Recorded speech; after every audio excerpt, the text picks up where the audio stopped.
In October of 1944, a woman climbed into the cockpit of a P-51 Mustang in California and prepared for what should have been a routine flight. She never arrived at her destination. There was no distress call, no wreckage, no body, just a disappearance that haunted American aviation history for more than 80 years. This is her story.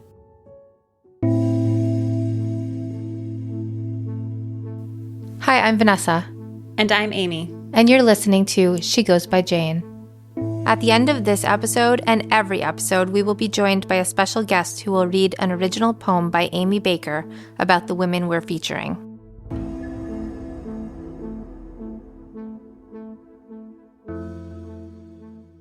Hi, Vanessa. Hi, Amy. Vanessa, we have a lot of new listeners to our podcast recently. We do. So welcome, everyone. I wanted to give some maybe forewarning about this episode. It is true crime in that there is a missing person. Well, I mean, I don't think that what we do necessarily has to be criminal.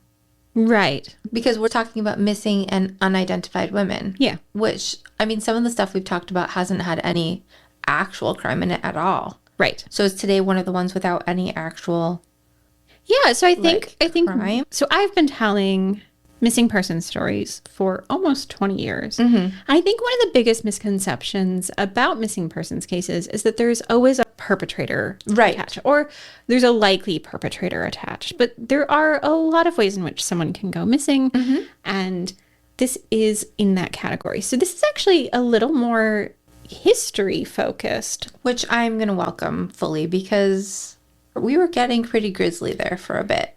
There was a lot of very awful murder, mostly, the usual men killing women thing. So yes. I think it's very cool that we're doing some other kind of disappearance today. Right. Just give my little brain a break. We need to capture kind of the full scope of what missingness is, right? And this disappearance definitely falls into one of those other types of categories. We're so happy that we have so many new listeners. Yes. If you are enjoying our podcast, we would love if you would go and rate and review us on wherever you listen to your podcast. That helps people understand what our podcast is about and how to find us. That's if they're enjoying us. What if they think our voices are annoying, Amy? It's entirely possible, but I have had my voice for over 40 years. I'm just joking because that seems to be the main thing that people go to when women are co-hosting a show together. At some point, we're going to get your voice is annoying. Well, yes. But much like our faces, we can't really do anything else about our voices either. No, you're stuck with my voice. You are stuck. I'm stuck with my voice. Okay, so let us dive into this story. It has one of the most fascinating women we've ever talked about on this podcast. I am so interested into the intricacies of her life, and I cannot wait to share her story because it goes far beyond her disappearance. Are you ready, Vanessa? I'm ready. On October 26, 1944, 12-year-old Frank Jacobs did what he always did at the end of the school day. He gathered his fishing supplies and walked the half-mile from school to a pier in California's Manhattan Beach. The nearly 1,000-foot-long pier was the perfect place for him to perfect his fishing skills, and he cast his line into the water hoping to bring in some halibut before he was due home. Frank liked to sit on the north side of the pier. It was the perfect spot to watch planes leave Mines Field just 3 miles to the south. And there were usually a lot of planes to watch. It was the height of World War II, and Mines Field, which is now part of the Los Angeles airport, was a critical military base. Located around the perimeter of the airport were plane manufacturers who were churning out aircrafts for the war efforts, and Frank was able to see them leaving the airfield. That afternoon, as Frank waited for the fish to bite, the skies were relatively quiet. A marine layer of clouds had settled over the bay, creating kind of a haze. But as he watched, a plane left Mines. Usually departing airplanes would head out over the water before doglegging back over the land, and this plane was no different. As he watched, the silver plane sputtered and the sound of the engine cut out. It started to spiral, heading down towards the water. Alarmed, Frank tried to catch the attention of some of the men who were also fishing off the pier, but to no avail. They seemed to ignore what he was trying to tell them. Within seconds, the plane was out of view. Its descent was hidden by the bank of clouds. He didn't see it hit the water, but that seemed to be the only possibility. He'd never heard the engine kick back on. That afternoon, after waiting for the plane to reappear, Frank made his way home. He stopped at a local store, telling the shopkeeper there what he'd seen. But if Frank was expecting a more receptive audience than the men on the pier, he wouldn't find one. If there was one, the shopkeeper said, they'll already know about it down at the airfield. At home, Frank experienced the same rebuff. His father didn't believe him either. The next day, Frank looked through the local papers, expecting to see news of a plane going down. It would be the proof he needed to convince everyone that he had seen a plane plummet into the ocean. But there were no articles covering the story. Day after day, he kept looking, but he never saw a story about it. Time passed, and Frank and his family moved away, and as he got older, the memory didn't fade exactly. It became a driving force behind his decision to pursue a career in engineering test planes. But Frank still didn't have any answers about what happened that long ago day in 1944. That is until 61 years later, when Frank picked up a copy of the Daily Breeze. They were doing a story about a woman named Gertrude Tompkins Silver, who, along with her plane, went missing after leaving mines in 1944. Gertrude was part of the Women's Airforce Service Pilots, or WASPs, who had played a pivotal role in World War II, and she was the only missing member of the team. That's what I saw, Frank said to himself. Gertrude had been missing for more than 60 years at that point, but the mystery of what happened to her may have begun with a child no one believed.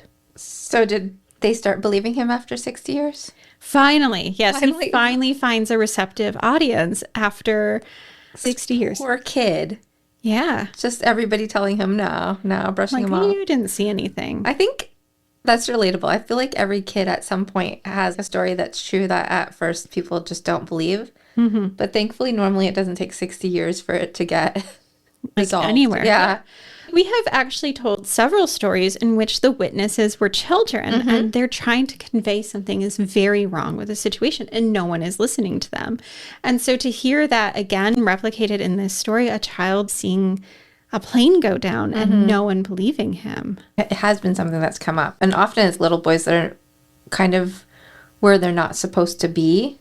Mm-hmm. So sometimes I think just based on the kind of kid they are, people don't listen to them either. Right. But Frank was just fishing, minding his own business fishing. You'd think somebody would have believed him. Particularly, there are other people standing on the pier, and he's like, hey, over there.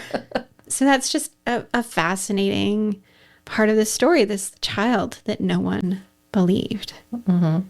I also wanted to talk about who Gertrude was, because I am deeply fascinated by her. Those who knew Gertrude Tompkins as a child would never have imagined that she would one day fly some of the most advanced fighter aircraft in the world, nor could they have guessed that she would become one of World War II's most enduring mysteries. Gertrude Vreeland Tompkins was born in October of 1911 in Jersey City, New Jersey, and she was the youngest of 3 daughters born to Vreeland and Laura Tompkins. Her father, Vreeland, was ambitious, brilliant, and by most accounts, somewhat difficult. A chemist at Standard Oil, he spent his evenings working on inventions of his own, eventually developing a compound capable of repairing leaks in cast iron. He patented it under the name Smooth-On, with money borrowed from his father, and launched a company that would soon secure military contracts. So financially, the family lived comfortably, and emotionally, though, things were a lot more complicated in this family. Before the girls were born, Laura and Vreeland had lost an infant son named Stuart, and family members would later describe Laura as carrying that grief for the rest of her life. And from an early age, Gertrude herself stood apart even within her own family. By the age of 4, she had developed a pronounced stutter, and her father reacted with alarm because he had struggled with a stutter himself. And this stutter had been so severe that Laura, his wife, had once resisted marrying him because of it. So he's holding some feelings about it. So when he sees this in his daughter, it's probably bringing up some of his biggest fears. Right. Yeah. And so he's also blaming himself for what he's seeing here. Well, he caused it, but then his wife almost didn't marry him. So he's probably at this point thinking, this 4-year-old will never amount to anything because she got his stutter. She'll also experience rejection. Yeah. And he didn't want that for her. Right. Right. So when he was a child, he had not had the experience of having his stutter addressed at all. And he was going to work against that. So he brought Gertrude to specialist after specialist, trying to figure out ways to help her. Now, this is the early 1900s. Our concept of how we might help someone with a stutter now was definitely not what they were doing back in the early 1900s. One doctor, his method was to slap her across the face whenever she stuttered.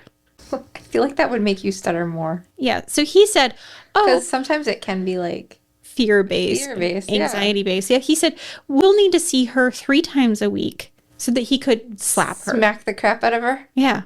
A 4-year-old? Mm-hmm. Okay. Another thought that basically her tongue might have been too short and that basically they could stretch her tongue using a series of metal devices in her mouth. This poor kid. Others prescribed things like breathing drills or endless speaking exercises. Still, another suggested the problem might stem from anxiety or a nervous condition, like you just said, Vanessa. Mm-hmm. But that was actually something Vreeland himself reportedly refused to accept because he worried how that reflected on both Gertrude and on himself. Well, times were different. Mm-hmm. Now you can say you have anxiety disorder and people are like, cool. Well, the good people are like, cool. But then I think it would probably bring a certain amount of shame. Yeah, so he was worried about kind of the stigma associated with it. And also his wife was going through a major depression. Mm-hmm. She was dealing with mental health concerns. And so he was like, we can't all have this going on. So did they ever find anything? No. So she continued to have a stutter. Lifelong? Not quite, actually. Okay. We'll get there. But Gertrude, she was painfully shy about speaking, especially in school. And even though there were small classrooms at the Bergen School for Girls in Jersey City where she attended, being called on could leave her flustered and humiliated when she had to speak in front of the class. Mm-hmm. So eventually her family decides the solution might be to send her away to stay on a farm in West Virginia, kind of hoping that fresh air, being away, might actually somehow cure her. Did it? It did not.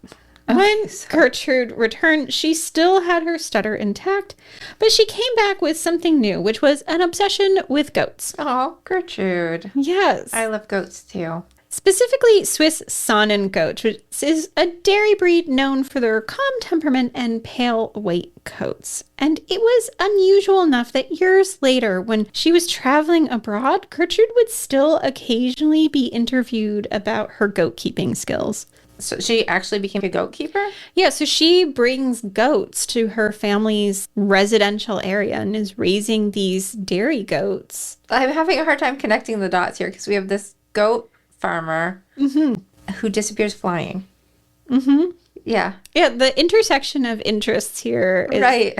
Gertrude is so fascinating. Now, this sounds maybe eccentric now, but this detail feels really important because even as a young woman, Gertrude seemed drawn towards lives that existed slightly outside of expectation. Now, unlike her older sisters, she did not follow the path laid out for affluent East Coast women of the era, which is Margaret attended Vassar and Elizabeth went to Wellesley, but Gertrude instead enrolled at the Pennsylvania School of Horticulture for Women, graduating in 1932.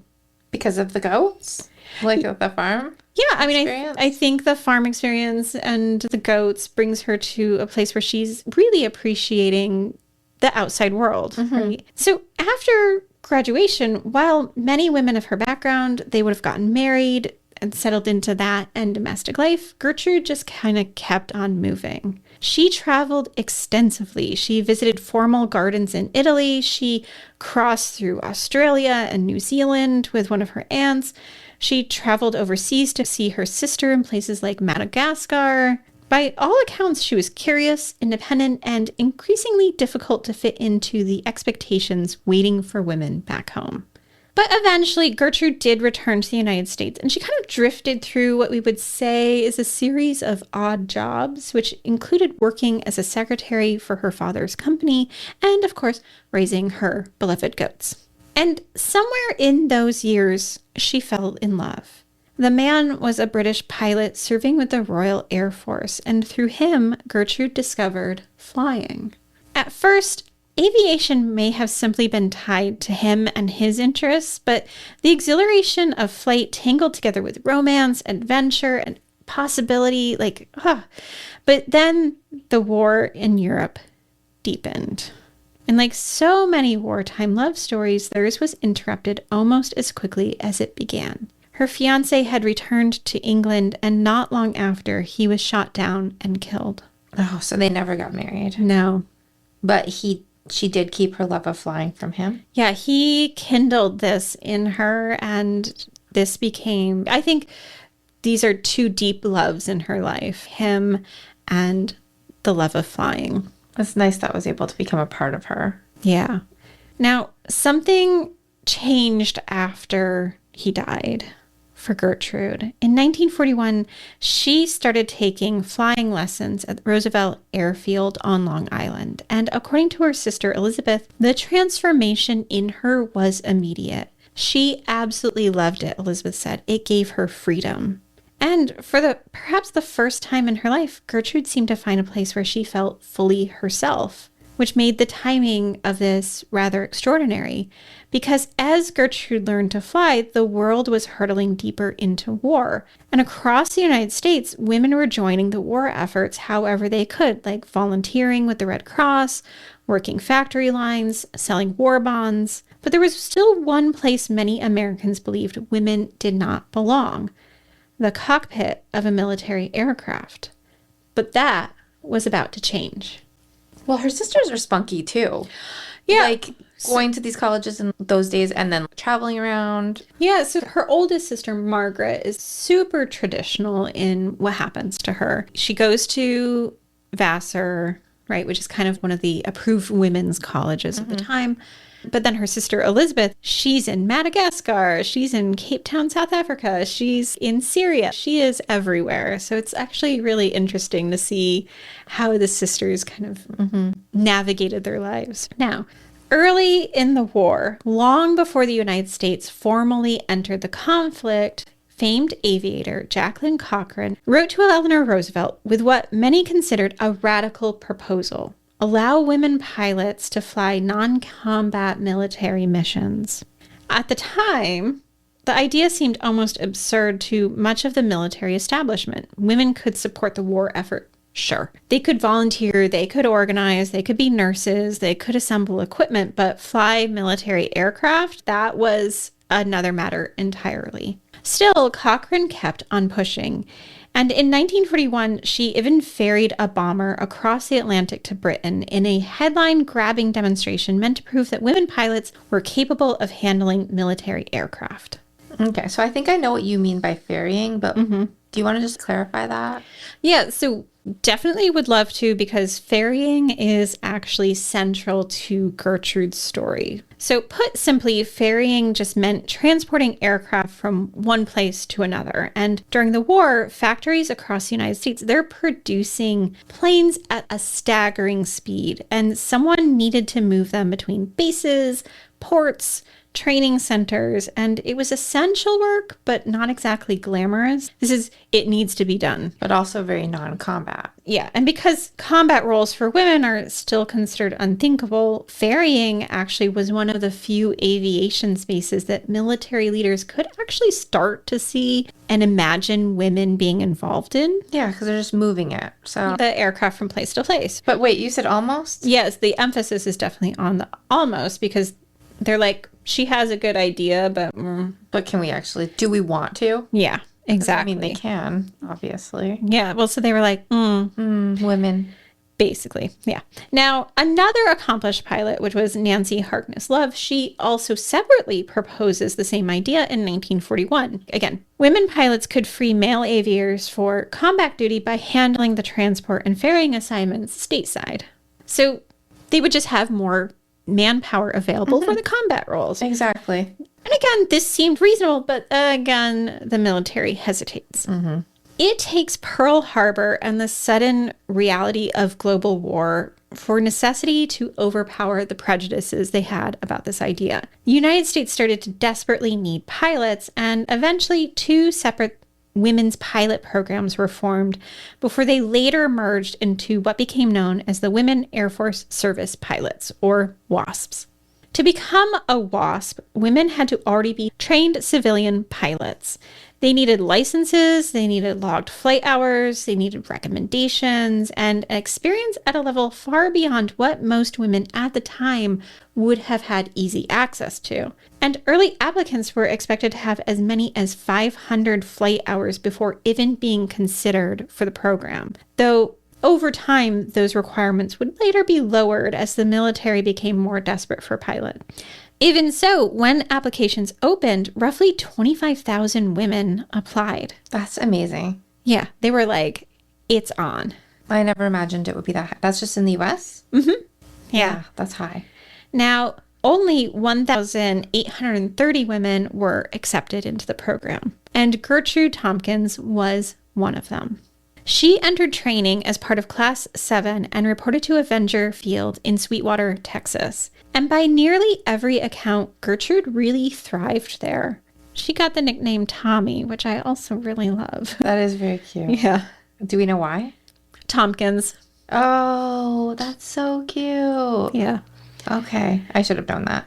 Now, most of the women training beside her were in their early 20s, almost a decade younger than Gertrude, who at the time was 32. And while some of the younger women spent their evenings going to town to dance or socialize, Gertrude just would often stay behind because she was just intensely focused on this flying program. And the training itself was brutal because unlike many male pilots who typically specialized in one aircraft, the WASPs were expected to familiarize themselves with numerous types of planes. A ferry pilot never knew what kind of aircraft she might be assigned next.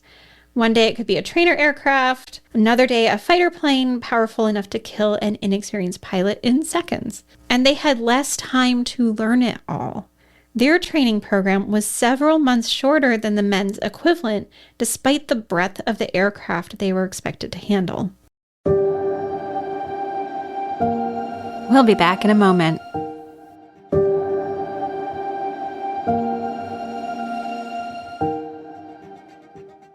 It's kind of a testament, though, Yeah. to how good these women actually were. They were like, it's done. Mm-hmm. Yeah, we're doing this. it. Yeah. Mm-hmm. But even as the women proved themselves capable of, being in the air, respect on the ground was far harder to earn, of course. Still. Yeah. Don't you find? Mm-hmm. Yeah. Yeah. Now, Avenger Field itself, the base that they were training at, they only got that. It only became available after male cadets were transferred elsewhere. So it's kind of been called a hand-me-down airfield for them. And the women were not initially issued proper uniforms. And so they're also wearing oversized hand-me-down flight suits from the male pilots. And many Americans just kind of flatly refused to believe that women pilots even existed. Lisa Taylor, who was the executive director of the National WASP World War II Museum, said the women were constantly questioned whenever they appeared in public in their uniforms. But the moment that they explained that they were pilots, people would just accuse them of lying.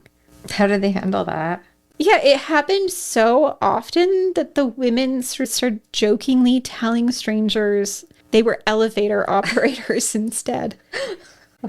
I mean, they both go up. They both do. Right?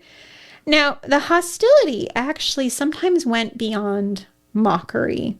Some WASPs later believed that male mechanics or pilots had intentionally sabotaged their aircraft. Women reported finding sugar poured into their fuel tanks, tires slashed, or controls tampered with. And none of those accusations were ever conclusively proven, but the stories persisted for decades about what they were experiencing.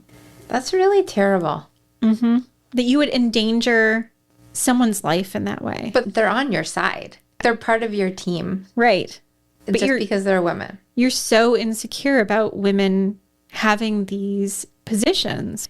Now, whether or not there was truth to these rumors or these beliefs, there was real danger regardless, because in addition to ferrying the aircraft, the WASPs also flew live fire training exercises where they would tow fabric targets behind their planes while anti-aircraft gunners practiced firing at them from the ground.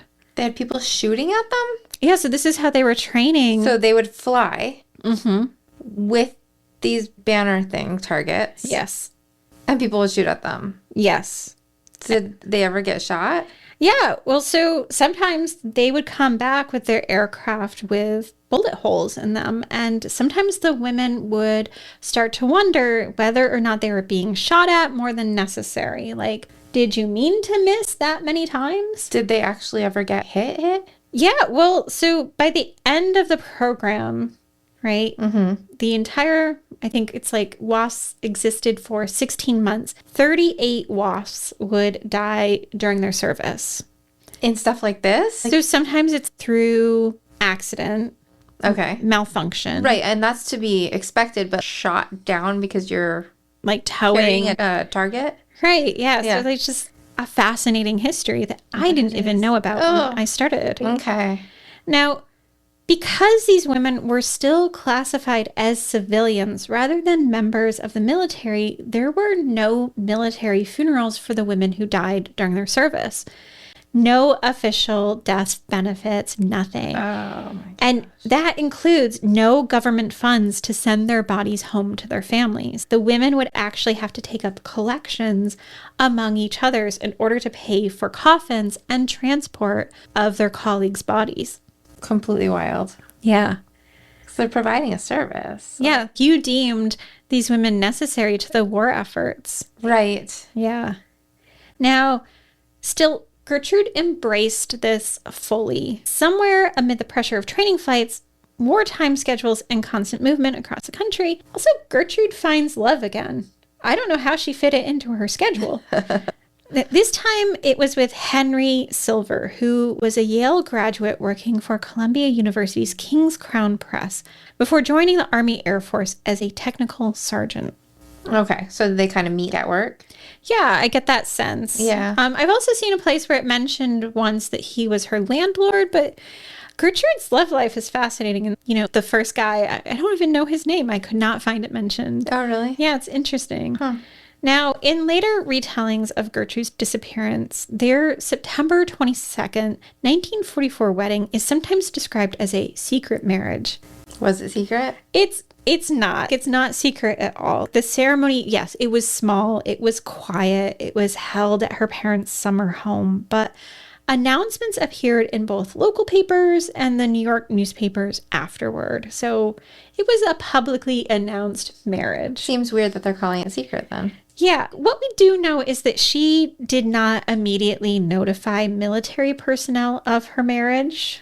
But I honestly, Gertrude's got a lot going on. So this feels like maybe an oversight rather than intentional hiding of her nuptials, because there was no rule preventing WASPs from being married. Okay. But it also, she's not actually military. Yeah, right. They're in this weird gray area, right? But, you know, wartime life did have a way of compressing intimacy. So engagements, they're brief. Weddings are happening quickly between assignments, right? So people married because honestly, the future feels super fragile during World War II. Now, almost immediately after the wedding, Gertrude returned to work. And shortly after, she's headed west to Mines Field in California. They only get 2 days together as a married couple. Ever? Yeah. And we're now heading towards the final weeks of Gertrude's life. In October of 1944, Gertrude was at Mines getting ready for a ferrying mission along with dozens of other WASPs. Their goal was clear. They're going to take a fleet of newly assembled P-51 Mustangs and fly them from Los Angeles to Newark, New Jersey, where those planes would eventually be sent overseas. To do so, they're going to need to hopscotch across the country, spreading the trip into about 4 days. Mustangs were considered some of the most elite fighter planes available at the time, and Gertrude had flown them along with P-38 Lightnings and P-54 Thunderbolts before. But the P-51D was the newest iteration of the popular P-51. There were some notable improvements like a new gun sight and the ability to carry 6 machine guns on the plane instead of 4. And there was also a new canopy, and this is called a bubble top, and it was created to increase the pilot's field of vision. And it's actually this new canopy that was causing problems on the October 26th morning. The fighter plane Gertrude was meant to fly was having issues. The canopy wouldn't close properly. Okay. Now, a delay like this actually wasn't unusual because the WASPs were typically taking planes right from the assembly line without testing them first. Okay. That sounds so risky. Yeah, there's no test fly to make sure everything's going okay. So they're taking these planes, they're untested, they're immediately flying them across the country. So while most of the WASPs, they leave around midday, Gertrude and 2 other pilots are left behind while their canopies are being fixed. So this is more than one plane is having a canopy problem. Okay. Now, the 2 other women, they leave before Gertrude while she's still waiting for her repair to be completed. Their plan is for everyone to meet up in Palm Springs for the first night of their journey. By around 3:18 p.m., though, Gertrude's plexiglass canopy was in place and she began preparing for takeoff. With 350 hours of flying under her belt, she was well prepared for the relatively short flight, and by 3:42 p.m., she was apparently in the air. When she never arrived that night, the other WASPs, they assumed that she's just stuck back at mines with her canopy needing repair. But days later, when the women made it to Newark, officials there began to tally up the deliveries and realized they're missing a plane. So it took a couple days? Yeah, they would fly for a few hours, land, and fly the next day. So this is a 4-day trip. And that's when they noticed that they're missing an entire plane?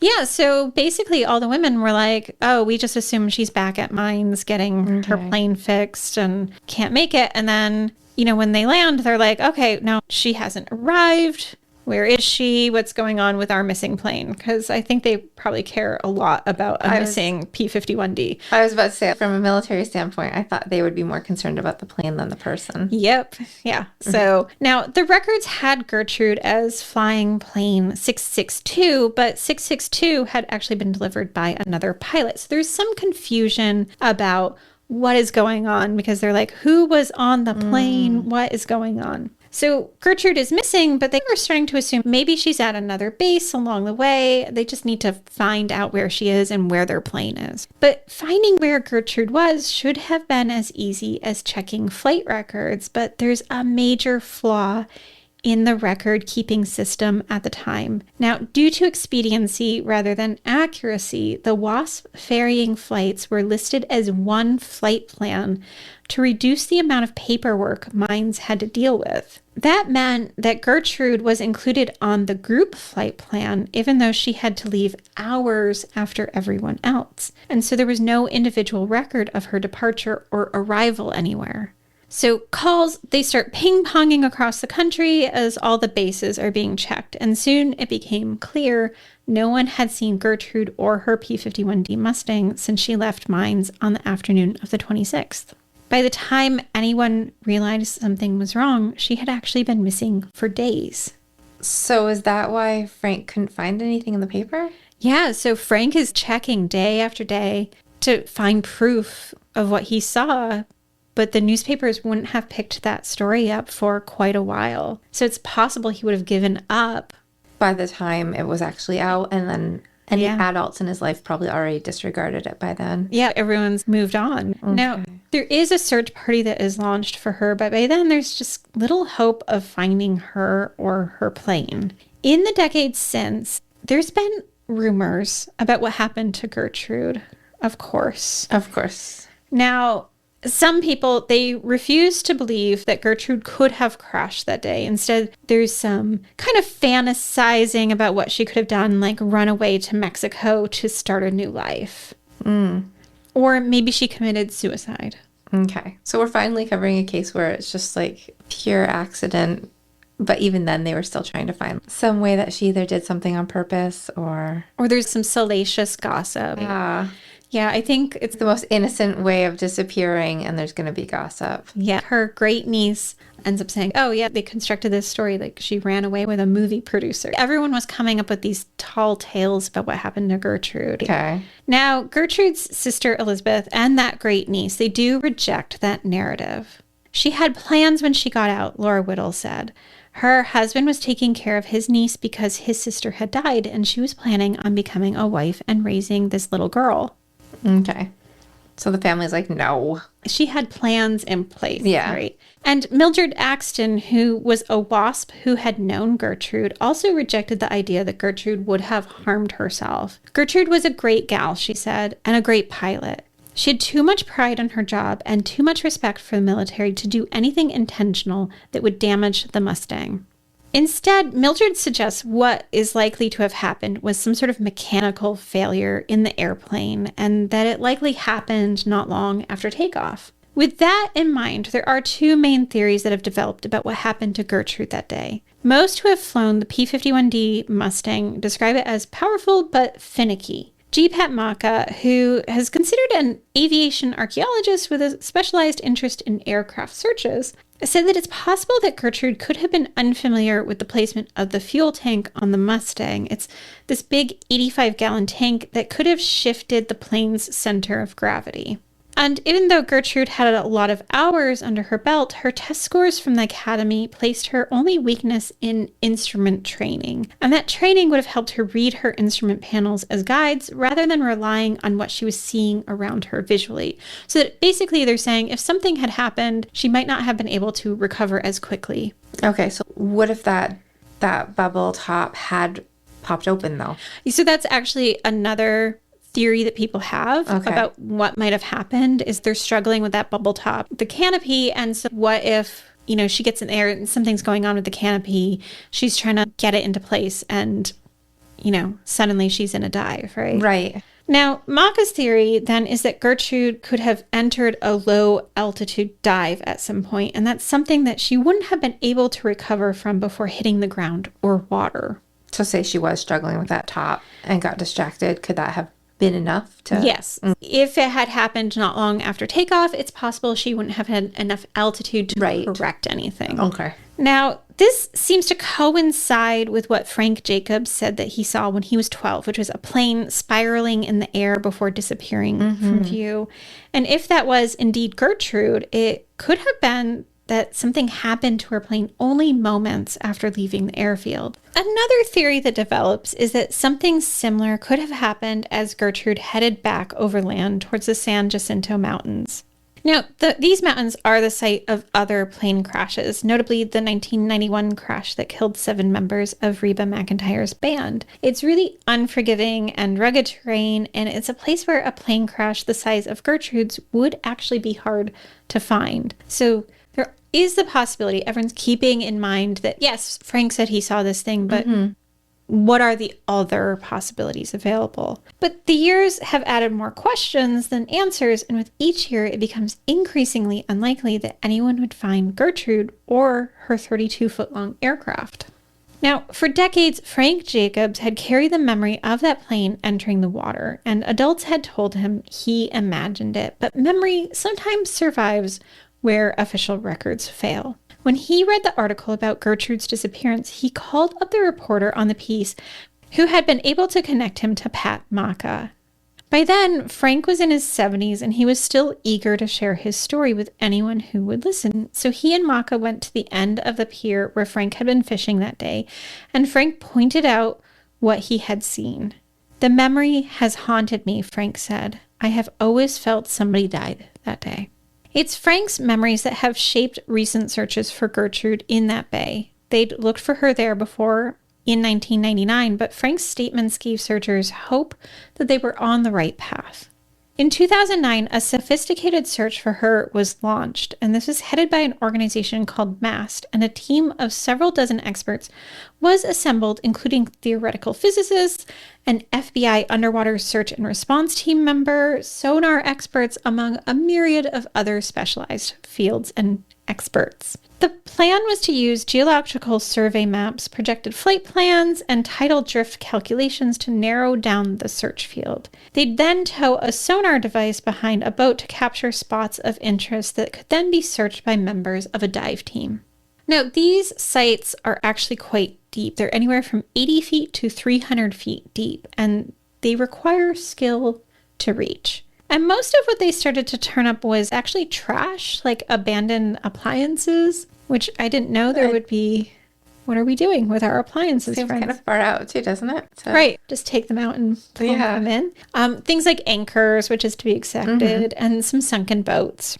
And they were gearing up for success, but ultimately they came back empty-handed. But that doesn't mean that their work was altogether a failure, because in April of that year, when they had actually been doing the preliminary search of the area, they located something else, which was the remains of an Air Force T-33 jet trainer. Now, this plane had actually gone missing in October 15th, 1955. So they found a missing plane. So it went missing after Gertrude. Yeah. Okay. And when this plane went missing, with it were its two pilots, Richard Martin Thaler, who was 28 at the time, and Paul Smith, who was 23.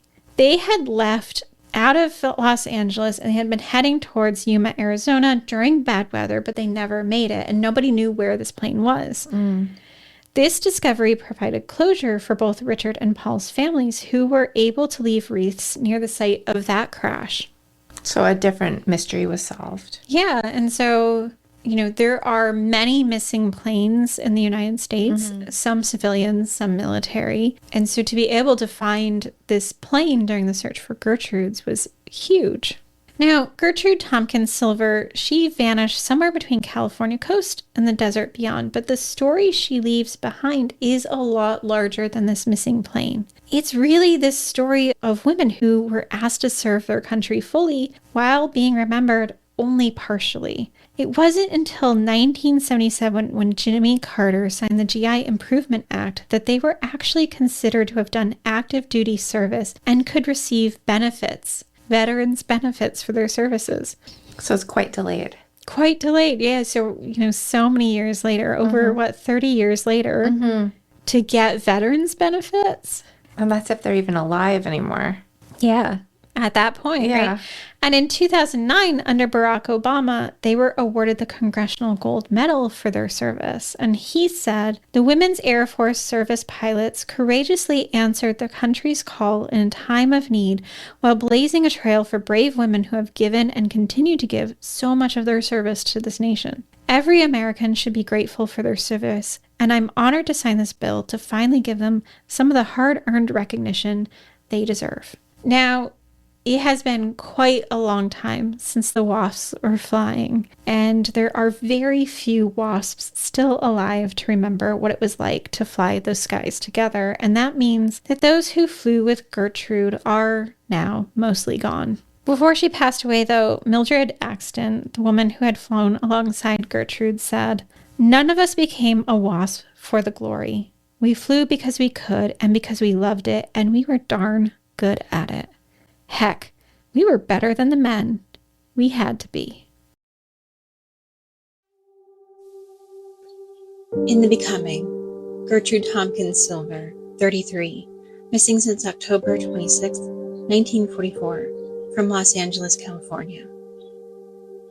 You were in the becoming, in the round vowels of every word, every consonant you tried to coax from your mouth, just waiting for the next breath of wind to carry you. It was only for a moment, this pause, until it was sky. The horizon suddenly known to you from above the clouds, the silver wingtips gliding across this vast continent. We dreamed America, a place where the land had disappeared into patterns, dull yellow fields made vibrant against verdant forests, deep furrows of new earth, the stark expanse of the desert. We were promised we could become anything in this land. I watch it too, the way my country becomes something of beauty at this distance. This our America, somehow. Fragile enough to hold, yet always slipping from our grasp, until one day we're on the edge of the world. Only the dull, gray sky before us, that horizon dissolving into light. This is the moment you became, your plane hurtling down the runway into what is. Bye, Vanessa. Bye, Amy.